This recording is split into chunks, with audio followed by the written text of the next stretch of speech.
What is teacher inquiry? In this brief video, you will learn what teacher inquiry is, why you might want to engage in teacher inquiry, why we strive to conduct high-quality teacher inquiry, and the specific indicators of high-quality teacher inquiry we can use to evaluate both our own inquiry as well as inquiry conducted by others. As mentioned in the preview video to this course, a simple yet powerful definition of teacher inquiry is the systematic, intentional study of one's own professional practice. If you have not yet engaged in teacher inquiry in a supportive learning community, you can familiarize yourself with the finer details, skills, and strategies involved in teacher inquiry from different resources, including this book, The Reflective Educator's Guide to Classroom Research. Teacher inquiry begins with teachers posing a wondering question or a research question. Wonderings name a problem of practice, a topic or area in which the teacher feels a tension or simply wants to understand an aspect of their work better. Wonderings can be related to a single child or group of children, a specific curriculum, a certain content area or focus within a content area, a teaching strategy, or an aspect of the context in which the teacher works. Wonderings or research questions for teacher inquiry need to be carefully worded so that the teacher is open to discovery related to the topic. Wondering questions should not be able to be answered with a simple yes or no response. And they should be focused on learning about something the teacher honestly does not yet fully understand. Finally, teachers need to seek out literature or research conducted by others related to the topic of their wondering. These resources can help teachers understand their topic in new ways or with added depth, or might suggest a novel teaching strategy or a data collection technique related to the topic. When teachers choose their data collection strategies, they need to help the teacher learn about their wondering. They may have been informed by the literature the teacher read related to their topic, and they can be qualitative, quantitative, or both. Teachers should be sure to have more than one data collection strategy to allow for triangulation, which is when teachers connect sources of data to look for relationships or patterns. A few examples of data collection strategies include field notes, artifacts, interviews, pictures, reflective research journals, surveys, and test scores, grades, or progress monitoring instruments. Data analysis begins with formative data analysis, which is when the teacher begins to look for what they are learning from their data as they collect it. Sometimes formative data analysis leads the teacher to make adjustments in their inquiry work as they learn about their wondering. After data collection is complete, teachers engage in summative data analysis. Summative data analysis can involve different strategies and steps while the teacher moves through stages of analysis, from description to sense-making to interpretation to implications. It is important that when teacher inquirers declare what they learned from their data, that they illustrate those learnings with specific evidence from their data. After a teacher has analyzed their data and named their most important and powerful learning, they decide what action they will take in their practice, a change or shift. This action can be minor or major, and hopefully yields positive results for both teachers and their students. Often, an aspect of taking action is posing new questions related to the data and the wondering. Sometimes these new questions will lead into the next cycle of teacher inquiry. The final stage of the teacher inquiry cycle is when teachers share their learning with others. This can begin in their school community with their students and families, or colleagues and administrators. A school community that embraces and supports teacher inquiry centers students and teachers in important ways that are empowering. Beyond their school community, teachers can seek out opportunities to share their learning with the broader educational community through presenting at state, national, and even international conferences, which are hosted by different organizations. These events provide opportunities to connect with other practitioners and educational researchers beyond their school community. Finally, teacher inquirers can seek out opportunities to publish their writing about their work in blogs and journals.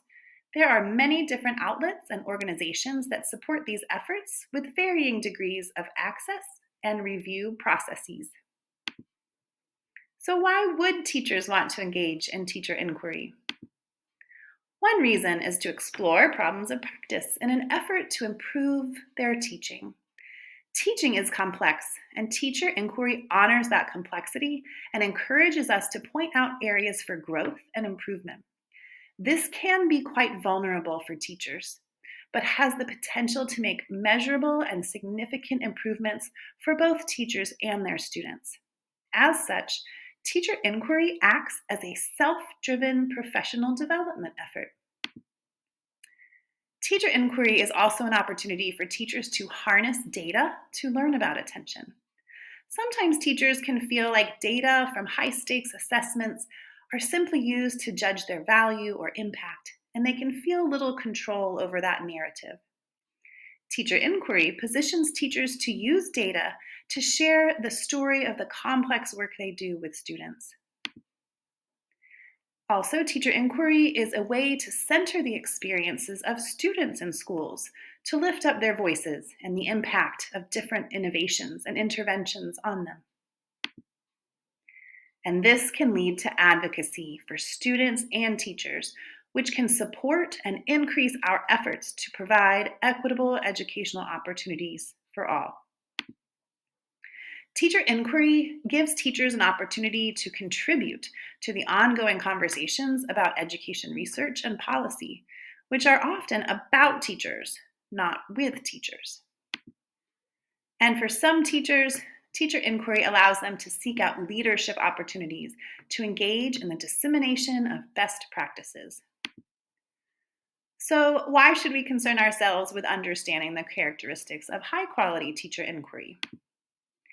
When our teacher inquiry is conducted with integrity and clearly communicates the systematic and intentional study of our own practice, others will place more confidence or trust in what we are sharing.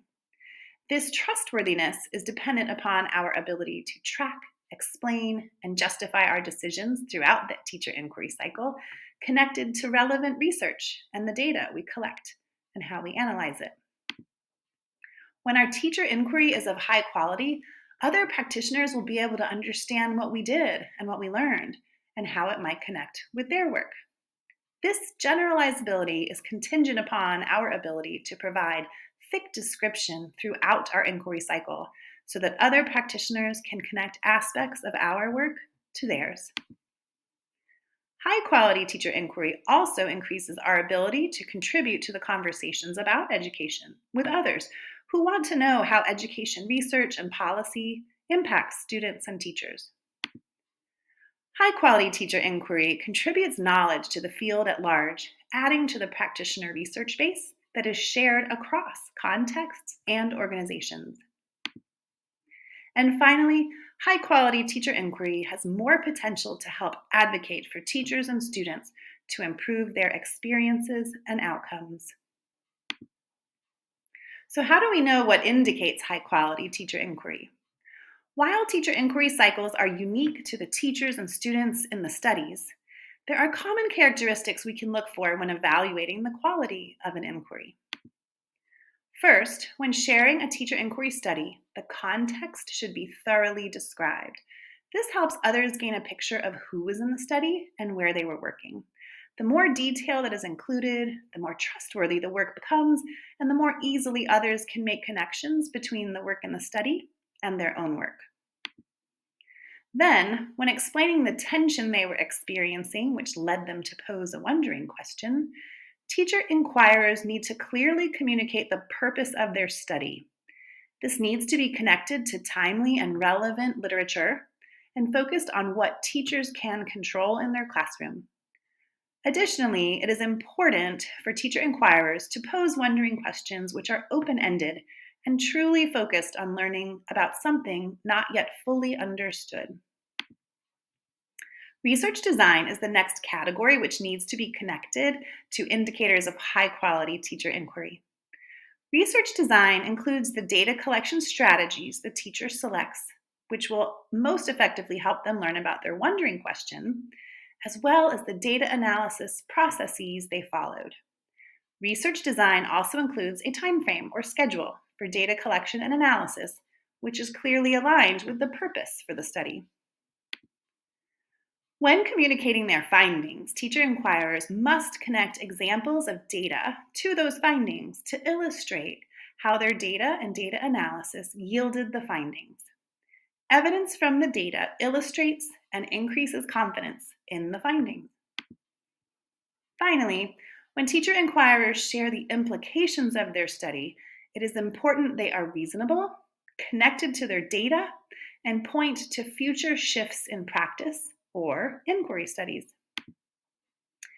You now have a broad understanding of what teacher inquiry is, why teachers engage in inquiry, why we need to strive to engage in high quality teacher inquiry, and what indicators we have to evaluate the quality of our own inquiry and that of others.